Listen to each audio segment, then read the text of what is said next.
Welcome to Lecture 7. The previous lecture asked how the GDPR's risk framework can recognize gendered, embodied, collective, and societal consequences. James Kneale's chapter turns to a different boundary. What happens to European data protection rights when personal data crosses from the European Union to the United States? The chapter reconstructs the Schrems saga as a decade-long game of legal and institutional replacement. Safe Harbour fell in Schrems I. Privacy Shield fell in Schrems II. The European Commission then adopted the EU-US Data Privacy Framework in 2023. Kneale accepts that the new arrangement makes substantial improvements, but he also asks whether its redress system supplies the effective judicial protection required by Article 47 of the Charter. The governing principle is continuity. A transfer mechanism may authorize the movement of data, but it must not cause the data subject's legal protection to evaporate at the border. The CJEU does not demand identical rules in the third country. It asks whether the legal order, institutional safeguards, and effective remedies provide protection that is essentially equivalent to that guaranteed within the European Union. The word effective carries much of the weight. Formal commitments are insufficient if public authorities can override them, if surveillance is not limited in practice, or if the person affected cannot obtain a usable remedy. Adequacy, therefore, concerns the operation of law, not simply the language of an agreement. The timeline explains the chapter's description of a game of cat and mouse. The Commission adopted Safe Harbour in 2000. The Snowden disclosures and Max Schrems complaint followed in 2013. Schrems I invalidated Safe Harbour in 2015. Privacy Shield replaced it in 2016. Schrems II invalidated that agreement in 2020, while preserving standard contractual clauses under demanding conditions. The Data Privacy Framework arrived in 2023. Each replacement responds to the defects identified in the previous judgment, yet each must survive the same constitutional demand. European rights require equivalent substance and effective enforcement. The sequence also shows why transfer law cannot be treated as a technical chapter of compliance. It sits at the intersection of fundamental rights, national security, and institutional trust. Schrems I changed more than the substantive adequacy standard.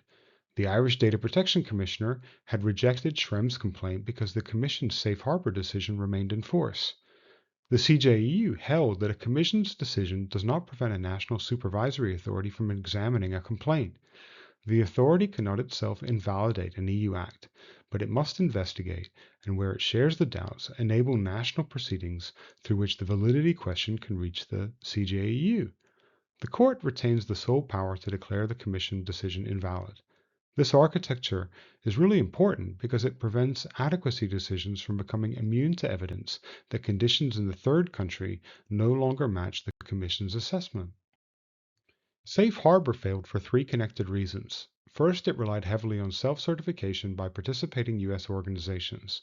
Secondly, its principles contained broad national security, public interest, and law enforcement carve-outs.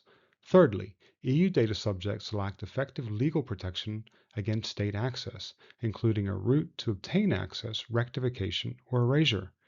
The Court drew on its fundamental rights case law to reject generalized access to the content of electronic communications and to insist that the essence of judicial protection requires a practical remedy. The Commission had not made valid findings that the U.S. ensured an essentially equivalent level of protection. A commercial framework could not compensate for public surveillance powers that the framework did not meaningfully constrain. Schrems II produced a divided outcome. The Court preserved standard contractual clauses because contractual tools can operate flexibly across different countries and transfers. Their validity, however, does not guarantee that every transfer based on them is lawful. Exporters and importers must examine the law and practice of the destination country, add supplementary measures where those measures can work, and suspend or terminate the transfer when essentially equivalent protection cannot be ensured. Privacy Shield did not survive. U.S. surveillance was not limited in a manner the Court considered essentially equivalent, and the Ombudsman mechanism lacked sufficient independence and binding authority. The lesson is that a contract cannot neutralize state powers that bind the importer and override the promised safeguards. The 2023 framework addresses the earlier judgments in two principal ways. Executive Order 14086 introduces binding limitations and safeguard for signals intelligence. Collection must pursue enumerated legitimate objectives, respond to a validated intelligence priority, satisfy necessity and proportionality requirements, favor targeted collection where feasible, and minimize non-pertinent information. The second repair is a two-stage redress process. An EU individual submits a complaint to a national supervisory authority. The Civil Liberties Protection Officer investigates and can order binding remediation. The Data Protection Review Court then provides independent review assisted by a special advocate, and its decision is final and binding. Kneale describes these arrangements as a substantial improvement over the Privacy Shield Ombudsman. The remaining issue is whether institutional independence exhausts Article 47. Kneale's answer is no. The CJEU's case law also protects participation. The person should be heard on the issues that determine the outcome. It protects access to and an opportunity to comment on decisive evidence and observations. It requires equality of arms, an effective route to a tribunal, and reasons specific enough to explain an adverse outcome and enable review. National security can justify restrictions, but the procedure must still protect the essence of those rights. Even where evidence cannot be disclosed in full, the individual or representative must gain effective knowledge of the substance of the decisive elements. A formally independent decision-maker does not alone guarantee an effective remedy. The data privacy framework creates a genuine legal question rather than a simple repetition of the earlier arrangements. The CLPO and the DPRC possess stronger independent safeguards and binding remedial powers. Yet the complainant does not actively participate in the investigation or review. DPRC proceedings remain secret. A special advocate represents the complainant's interest but does not operate as an ordinary instructed lawyer. The individual sees no evidence or submissions and receives only a binary notification. Either no covered violation was identified or remediation was ordered.